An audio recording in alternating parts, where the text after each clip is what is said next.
más está decir que es una alegría poder estar compartiendo este momento con ustedes en esta mañana. Quiero compartir con ustedes la experiencia del primer cristiano. No sé si lo conocen. ¿Saben quién fue el primer cristiano? Está en la Biblia. Cuando planteo el tema, algunos me dicen, el primer cristiano, Adán. Me dicen, no, Noé, no, ya vamos a llegar. Hoy quiero que compartamos y que sintamos la experiencia del primer cristiano. Pero hubo un primer cristiano porque hubo un plan. O sea que hoy vamos a hablar de un plan y del primero que recibió los beneficios de ese plan. ¿A qué plan me estoy refiriendo? Vamos a empezar por el principio. Ustedes saben que el objetivo de Dios para la humanidad no era el que estamos viviendo ahora, lo sabemos. Dios tenía otro plan. Cuando Dios, lo tenemos en el libro del Génesis, en el capítulo 1, no lo vamos a leer porque ustedes lo recuerdan, Dios decide habitar el mundo, dice que la tierra estaba desordenada y vacía, pero Dios en 7 días lleva a cabo un plan. Su plan en los primeros 3 días es que la tierra que estaba desordenada se ordenase. Y ordenó la tierra, ordenó las aguas, y ordenó el caos de la luz y las tinieblas. Y en los otros 3 días, Dios llevó a cabo el plan de llenar lo que estaba vacío. Y dice, a ver si lo encuentro en uno de los versículos, el versículo 11.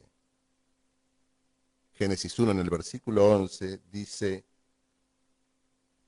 dijo Dios, produzca la tierra hierba verde. Dios comienza el plan de llenar el planeta que está vacío. ¿Y a quién le da la orden? Dios da una orden. ¿A quién le da la orden? A la tierra. Dios le ordena a la tierra, produzca, bajámelo un poquito porque yo tiendo a hablar fuerte. Dios le da una orden a la tierra y la orden es, produce hierbas. Después, si seguimos más adelante, Dios le da una orden al mar. Dice, produzcan las aguas seres vivientes, peces y seres vivientes. Y después, más adelante, Dios vuelve a darle la orden a la tierra y le dice a la tierra, produzca la tierra los animales.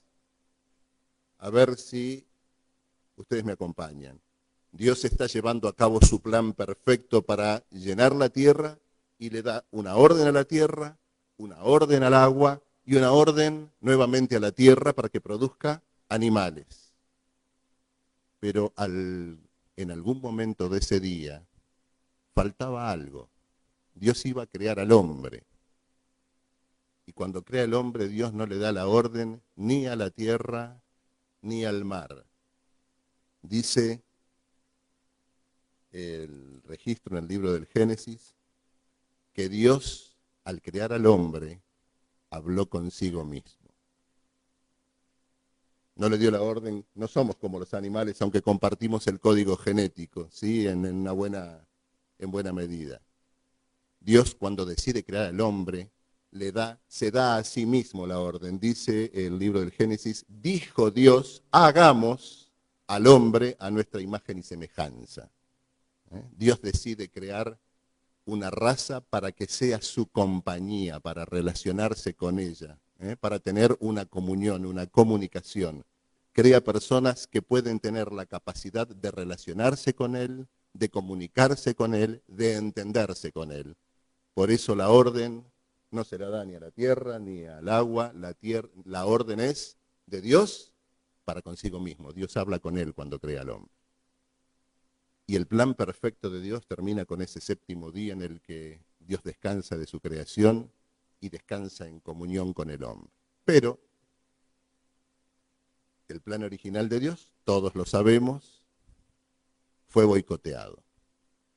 Dios le había dicho a Adán y a Eva que podían comer de todos los árboles del huerto, pero había uno del que no podían comer. Estoy diciendo algo que todos sabemos y todos recordamos.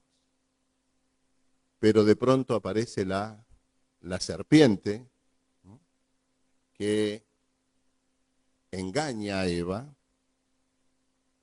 Eva prueba del fruto, se lo da de probar a Adán. Adán prueba del fruto, desobedecen a Dios, cortan aquel gran perfecto, cortan la relación con Dios, lo desobedecen, obedecen a otra voz, y de pronto Dios llega hasta el huerto en el que ellos estaban para hablar con ellos, y Adán y Eva, ¿qué hacen? ¿Qué hicieron? Adán y Eva se esconden. Saben que a mí me encantan los 3 primeros capítulos del Génesis, porque si los estudiamos bien y atendemos a lo que nos está diciendo, tenemos la estructura básica, que nos explica todo el resto de la Biblia y hasta nos termina explicando lo que estamos viviendo hoy.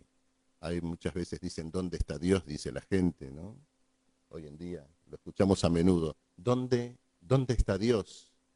¿Dónde está Dios cuando pasa esto? ¿Dónde está Dios cuando pasa el otro?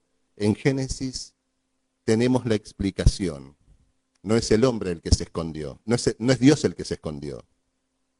Dios vino a buscar al hombre al huerto. ¿Quién se escondió? El hombre es el que se escondió. Dios no se ha apartado, es el hombre el que se ha apartado. Dios no ha modificado su manera de vernos y de considerarnos, somos nosotros los que nos hemos escondido de Él. Adán se sintió en culpa y Eva se sintieron desnudos, y entonces cuando Dios llega al huerto tiene que preguntar, ¿dónde estás? Porque ambos habían desaparecido. Y ahí viene un diálogo que no lo vamos a leer, lo vamos a ir recordando nada más.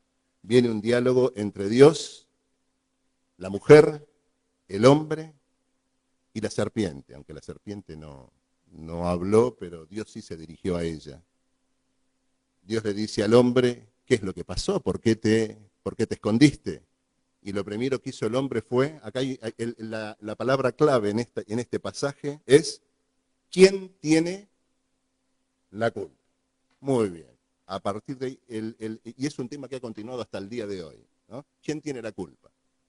¿A quién le vamos a echar la culpa?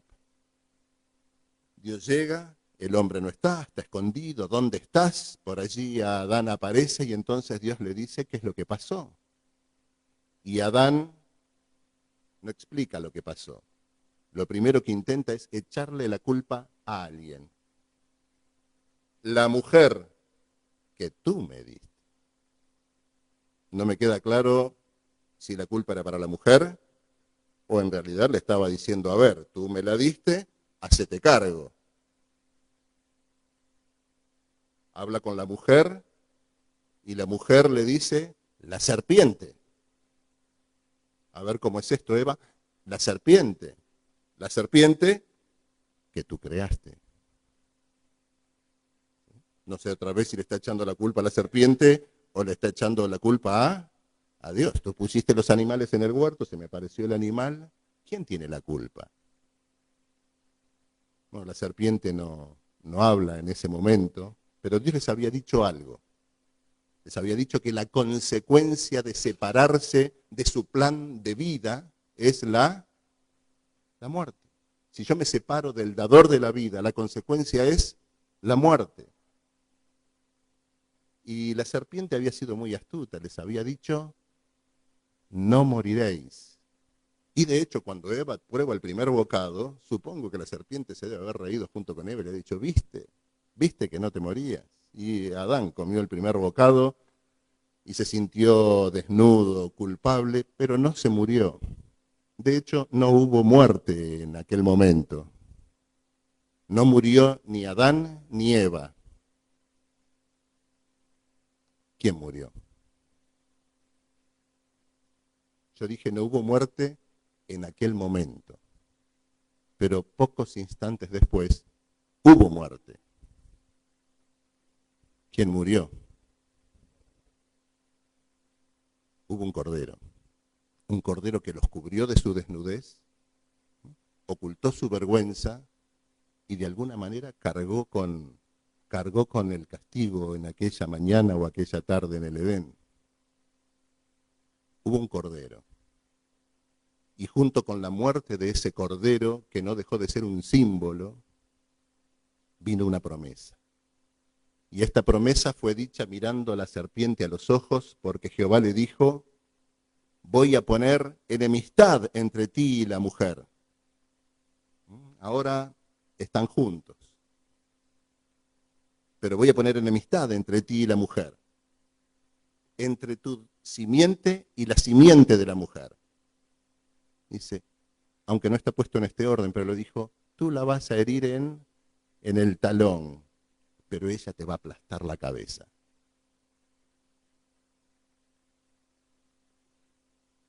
Es decir, Dios en Génesis 3:15 nos presenta un nuevo plan. El plan de Dios era otro, eso lo tenemos claro. Dios establece un nuevo plan. El plan ahora es rescatar al hombre y a la mujer de su amistad con la serpiente. Y ahora viene la Biblia, toda la Biblia. Toda la Biblia es el relato del plan puesto en práctica. ¿Saben ustedes cuál es el hilo conductor del Antiguo Testamento? Algunos dirán el pueblo de Israel. ¿No? El Cordero del Edén.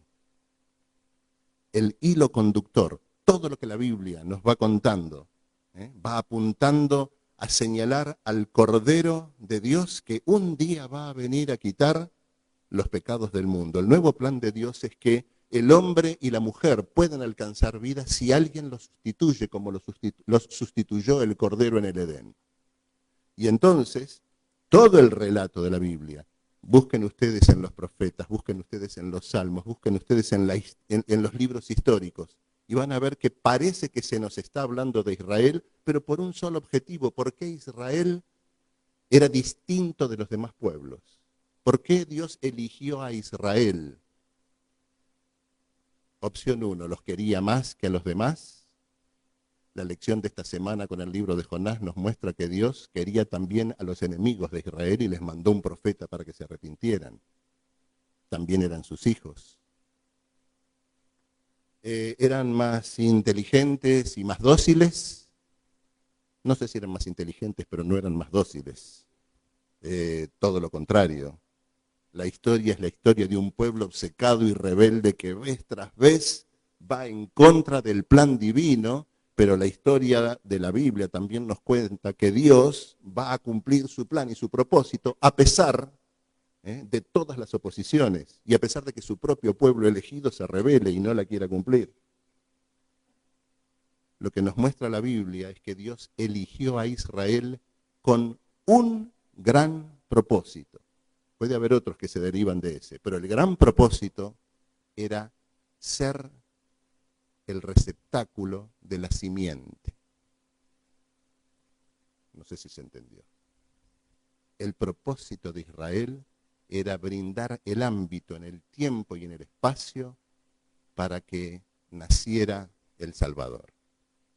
Si Dios iba a ingresar en el tiempo y en la historia para ocupar nuestro lugar, tenía que nacer algún día, en algún lugar, en algún país, de alguna descendencia, de alguna mujer.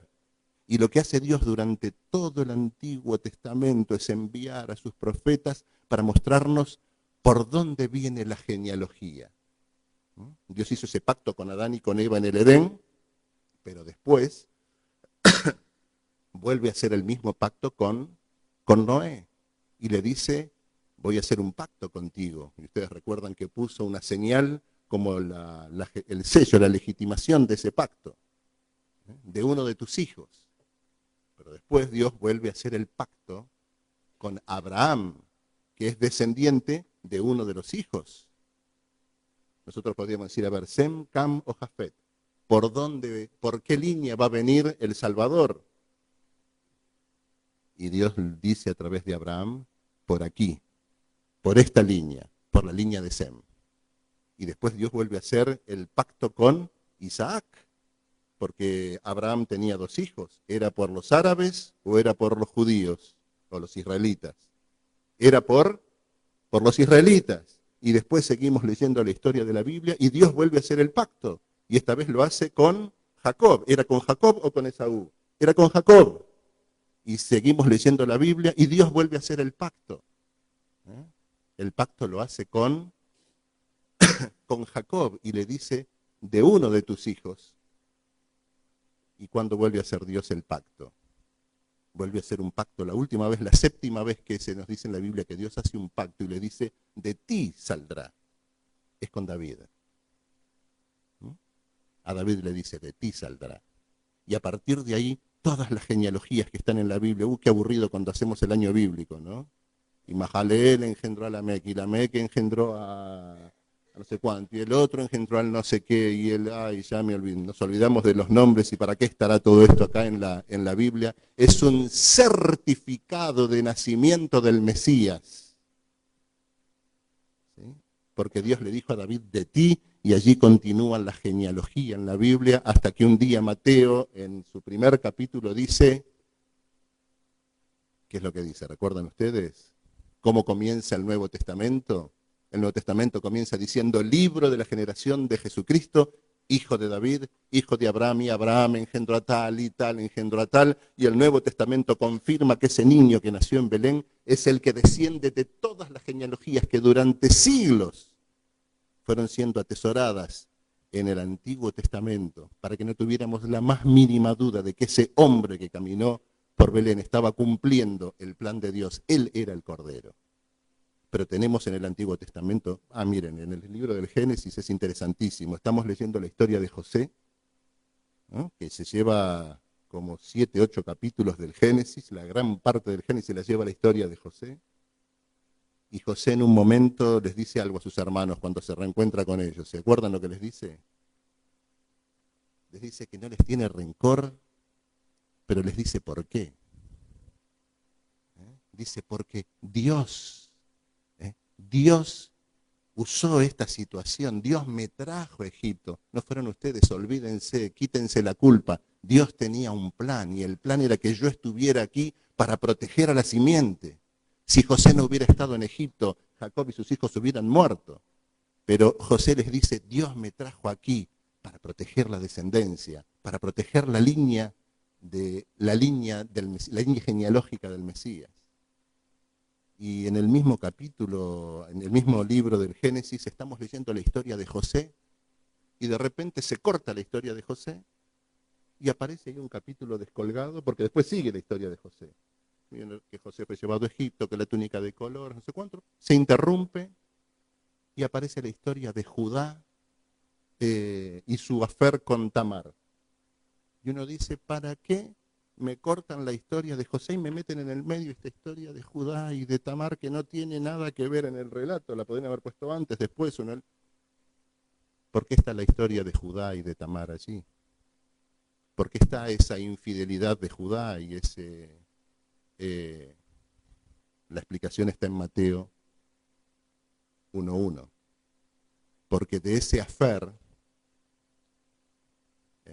nace descendencia que después continuará en la línea del Mesías. Y uno lee el libro de Ruth, y es una historia hermosa, la historia de Ruth se sostiene por sí misma, ¿no? De una moabita que pasa a formar parte del pueblo de Dios. Pero lean ustedes después los últimos 3 versículos o 4 versículos del libro de Ruth, y ahí se van a dar cuenta por qué está el libro de Ruth donde está. ¿Saben qué termina diciendo el libro de Ruth? Y Ruth engendró a fulano, y fulano engendró a sutano, y sutano engendró a David. El libro de Ruth está allí para entroncar en el Antiguo Testamento ese trozo de genealogía que después va a tener sentido, ¿dónde? En Mateo 1:1. La Biblia entera, el Antiguo Testamento, lo que hace es sostener al pueblo y a la genealogía del que va a venir a cumplir la promesa que Dios hizo en el Edén, en Génesis 3:15. y después aparece el profeta Daniel. Y el profeta Daniel dice el día, el año, el día y la hora en la que el Cordero de Dios iba a morir en la cruz. Ustedes lo saben. Hasta la hora estaba vaticinada. Y también dijo el día y el momento en el que iba a comenzar. Bueno, no dice el día, dice el año, pero hace un tiempito estuvimos estudiando el libro de Daniel con un grupo de hermanos y descubrimos que no solo dice el año, dice también el día, ¿sí? Y dice también la hora. Y ustedes saben que el libro de Daniel nos proyecta hacia el Mesías que habría de venir y nos dice que en 70 semanas, ustedes conocen toda la historia de él, es un tema muy nuestro, muy adventista. Sabemos que Dios puso ahí un profeta que ya no solo nos permitiera saber de quién iba a descender, sino cuándo iba a venir. Y cumplidas las 70 semanas, en el año 27 de nuestra era, todo aquello que eran promesas y promesas y promesas, he aquí un niño nacerá, he aquí, se convirtieron en realidad. Todo el Antiguo Testamento apunta a aquel momento en el que el Cordero iba a venir. Todo el sistema de sacrificios que Dios le mostró a Israel era una ilustración de aquello que un día iba a pasar en la realidad. Y un día Juan el Bautista está caminando por el desierto cerca del arroyo Jordán, en realidad está predicando y ve venir a Jesús. Y ese es uno de los momentos culminantes de la Biblia. No sé si nos damos cuenta el valor que tiene la declaración que Juan el Bautista hace en ese momento. Cuando lo ve venir a Jesús caminando, dice Juan, y en esas palabras se junta todo el Antiguo Testamento y se culmina y se cumple toda la promesa del Antiguo Testamento. Juan dice, este es el Cordero de Dios. Siglos, pero ha llegado el momento. Dios comienza a cumplir su plan. Ya no es una promesa. Ya el Cordero no está solo en los rituales del santuario. Ahora el ritual del santuario ha pasado a ser un hecho de la historia. El Cordero llegó. Dios ha preservado a un pueblo y ha preservado una genealogía para que un día naciera el Hijo de Dios. Y el momento llegó. Ahora ya no es una promesa, pasó a ser una realidad. Y Juan lo señala, ese es el Cordero de Dios.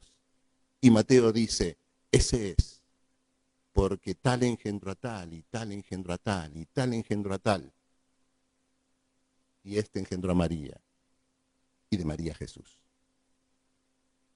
No cabe ninguna duda.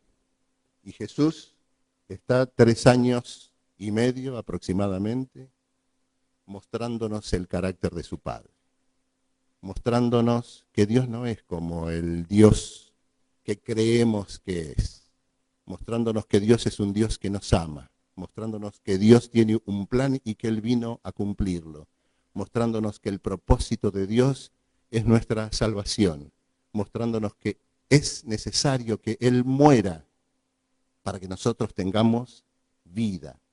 Hay una serpiente que desde el desierto está, desde el Edén está, aquí en el Apocalipsis llama la serpiente antigua, también dice que es el diablo, Satanás, que no quiere que ese plan se lleve a cabo. Ha hecho tantas cosas durante tanto tiempo, ha buscado destruir a Israel de las maneras más inconcebibles porque no quiere que el plan se lleve a cabo, porque si el plan se lleva a cabo, su cabeza va a ser aplastada por la simiente, que es el Cordero, que es Jesús.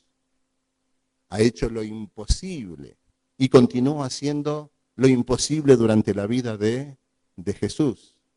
Apenas Jesús va al desierto para adorar y comunicarse con su Padre, a prepararse para la misión que viene, que no es fácil, se le aparece.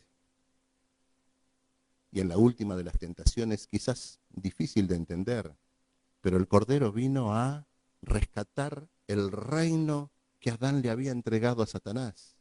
Y Satanás se siente dueño de ese reino. Y Jesús dijo que Él es el príncipe de este mundo. Pero vino a arrebatarle el reino y vino a arrebatarle los súbditos del reino.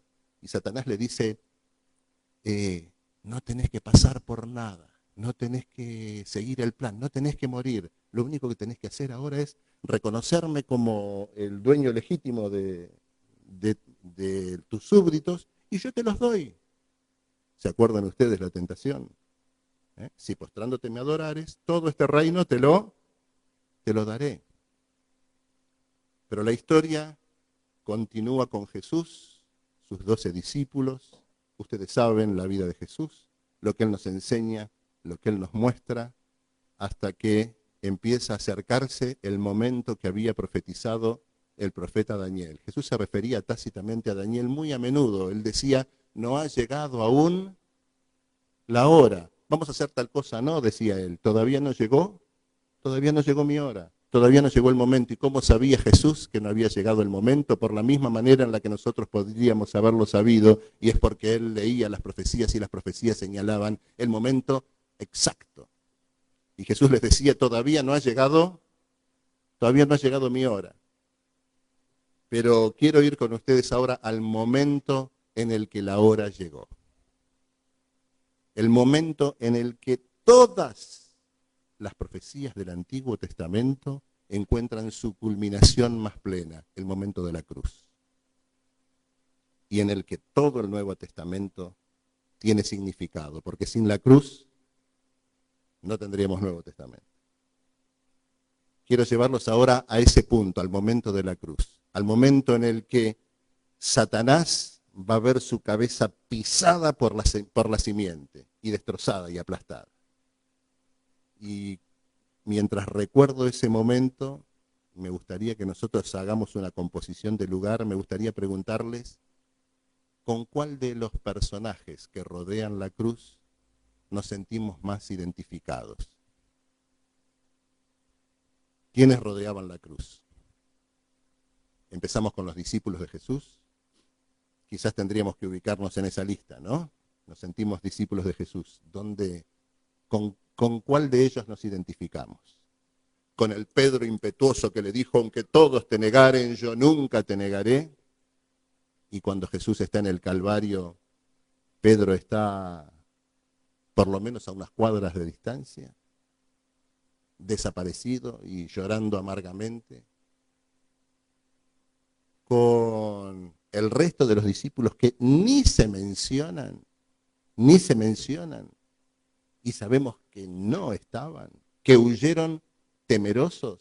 Hay un solo discípulo que estuvo que vio la crucifixión, el apóstol San Juan. Pero donde nos cuenta el mismo Juan que él estuvo presenciando la crucifixión, dice, de lejos, acompañando a las mujeres. De lejos y acompañando a las mujeres. Estaríamos como los discípulos, escondiéndonos, escapándonos. ¿Qué otros personajes están alrededor de la cruz? Están los romanos, están los soldados romanos. Los soldados romanos están infligiéndole el castigo. Ya habían comenzado con la corona de espinas, burlándose, jugaron con el Cordero de Dios, con aquel a que señalaban todas las profecías, con quien venía a liberar al mundo de sus pecados, incluidos los soldados romanos. Estuvieron jugando a la gallinita ciega. ¿Sí? Lo dice la Biblia, ¿verdad? ¿Saben cuál es el juego de la gallinita ciega? ¿No? Se le vendan los ojos y se le pega. Y la Biblia, el Evangelio nos cuenta que le vendaron los ojos y lo golpeaban y le decían, a ver, tú que eres profeta, adivina quién fue el que te pegó. Y golpeándole la cabeza con la corona de espinas, que se hundían. Y después fueron los que clavaron sus manos y lo castigaron hasta que los llevaron a la cruz. ¿Quién más está alrededor de la cruz? Estaban los religiosos de su época. ¿Saben quiénes estaban? Estaban el sacerdote y más aún el sumo sacerdote. ¿Saben ustedes qué hacía el sacerdote el sacerdote todos los días y el sumo sacerdote una vez al año con gran pompa hacían un ritual en el templo matando un cordero que simbolizaba el cordero de Dios que habría de venir. Lo hacían con mucha dedicación y con mucho orgullo y cumplían con todo el ritual, hacían todos los ritos como correspondían. Doblaban el mantel de la Santa Cena como corresponde, entregaban los vasitos como corresponde, con el vino que corresponde.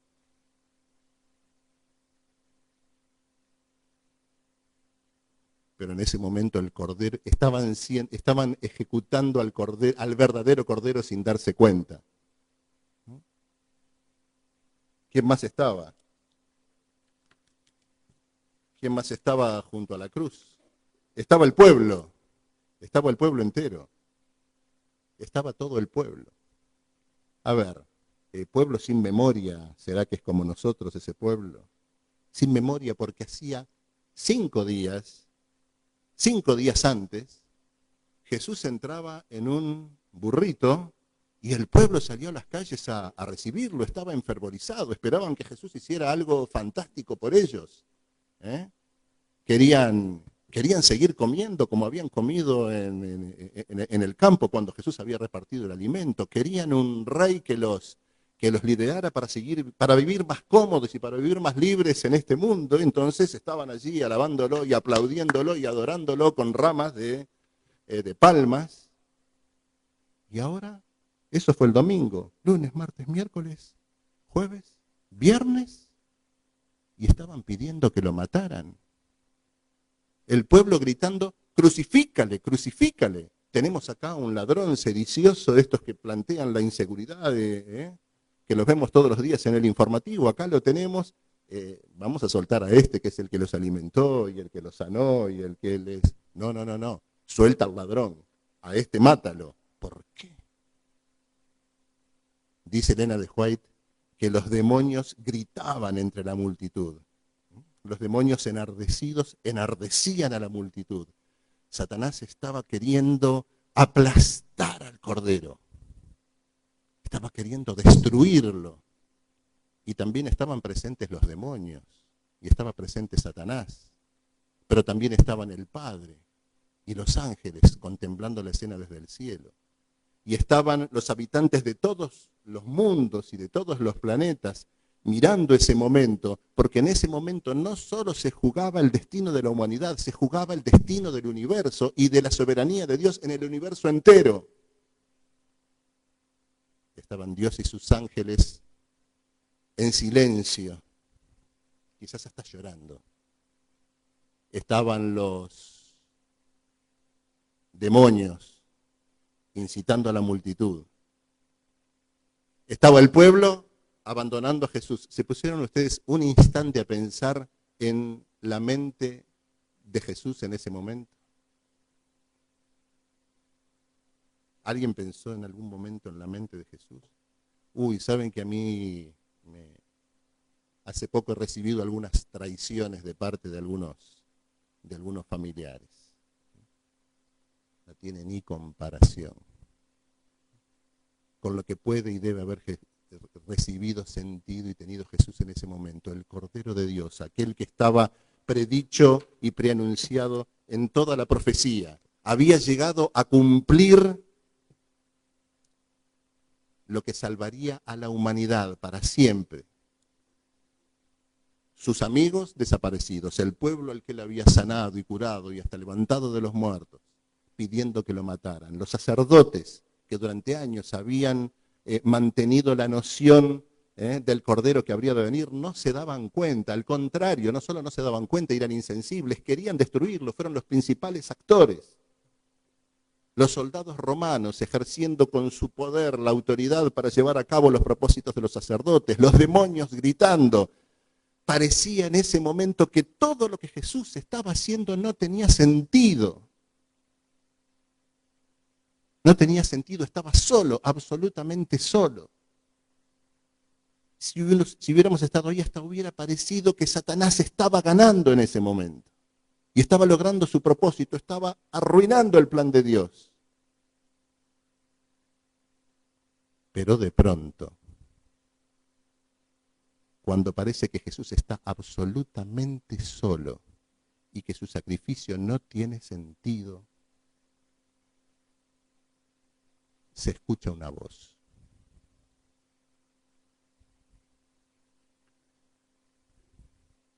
Dice el Evangelio que había dos ladrones que también estaban crucificados, uno a cada lado. Los 4 evangelios relatan ese momento de distintas maneras.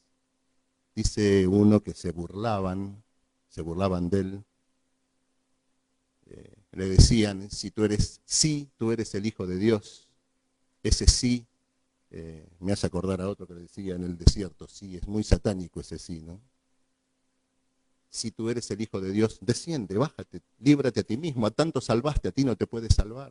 Se lo decían los sacerdotes burlándose al pie de la cruz, dice que lo escupían. El deseo de toda la gente dice que le sacaban la lengua. Y los ladrones, colgados, crucificados, moribundos, también se burlaban. Y decían, muy bonito eras, ¿por qué no te salvas? Viviste haciendo bienes, pero estás crucificado igual que uno de nosotros. Pero en un momento, en la mente de uno de esos ladrones, se hizo la luz. Jesús está solo, absolutamente solo. Ni sus amigos, ni sus sacerdotes, ni su pueblo, ni los que ministraban en el templo, ni los enemigos, ni nadie, absolutamente nadie. Está encolumnado con él, pero de pronto, en la mente de uno de los malhechores, surge un rayito de luz y dice, nosotros, le dice a su otro ladrón, nosotros nos merecemos esto. Pero él nada hizo para estar muriendo. Y la siguiente frase fue, mirándolo a Jesús, acuérdate de mí cuando vengas en tu reino. Les estoy hablando del primer cristiano. La primera persona que recibió a Jesús como su Salvador. Antes había sido en promesa. Fue el primer ser humano que se valió de la sangre de Jesús. Y lo que parecía una derrota total, lo que parecía una victoria absoluta del enemigo, de pronto se convierte, los demonios que se estaban burlando y se estaban riendo, de pronto escuchan esa voz y se paralizaron. Parecía que lo habían logrado, pero no. La sangre de Jesús había comenzado a actuar. ¿Se entiende lo que estamos diciendo?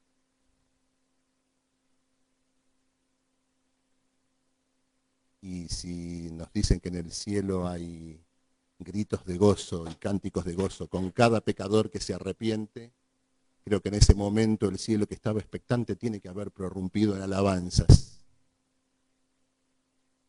El primer cristiano.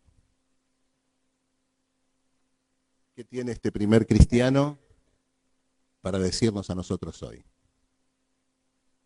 Quiero decirles que a menos que digamos exactamente lo mismo que este primer cristiano, nos quedaremos fuera del plan.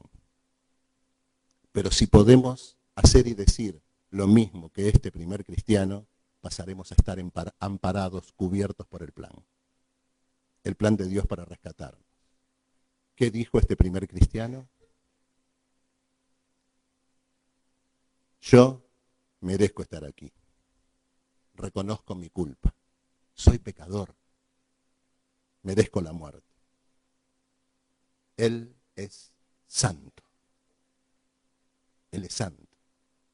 Está muriendo sin merecerlo. Yo merezco. Él no lo merece.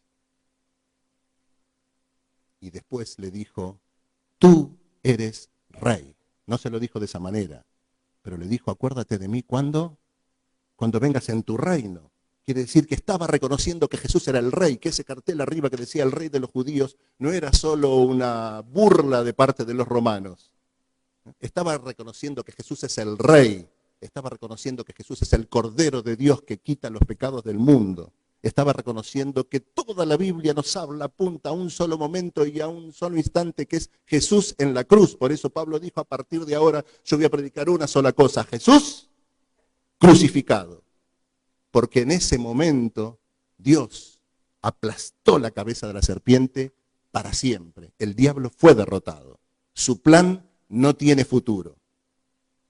Y está el plan de Dios a tu disposición y a mi disposición. Puedo quedarme en la piel de los sacerdotes, venir al templo, oficiamos el culto, cantamos los himnos, damos nuestros diezmos, participamos en las actividades de la iglesia. Todos los sacerdotes hacían eso. Todos los fariseos hacían eso. Y está fantástico que lo hagamos. Pero si no hacemos eso, entendiendo que estamos a los pies de la cruz, quebrantando nuestro orgullo, nuestra soberbia, y humillándonos a los pies de la cruz para decirle, Señor, tú eres Rey, tú eres mi Salvador, no seremos más que los fariseos. ¿Es claro? La invitación de Dios es a que sigamos los pasos de aquel primer cristiano y nos acojamos a su plan. Y para acogernos a su plan tenemos que decir las mismas cosas. Yo soy indigno. Tú eres digno y te reconozco como rey. Acuérdate de mí cuando vengas en tu reino. Lo repito, yo soy indigno. Tú eres el digno. Acuérdate de mí cuando vengas en tu reino. Hacemos muchas cosas para ponernos en el lugar del digno. Hasta nos creemos más dignos que otros. Hacemos cosas que nos hacen parecer más dignos que otros. Y el problema está cuando nos sentimos un poquito dignos. Más dignos que el drogadicto que cometió un delito ahí en la esquina o a 3 cuadras de acá. No somos así. Más dignos que algún hermano que hace tal o cual o dice tal o cual y bueno, le conocemos la historia. Claro, porque la historia nuestra no la conocen.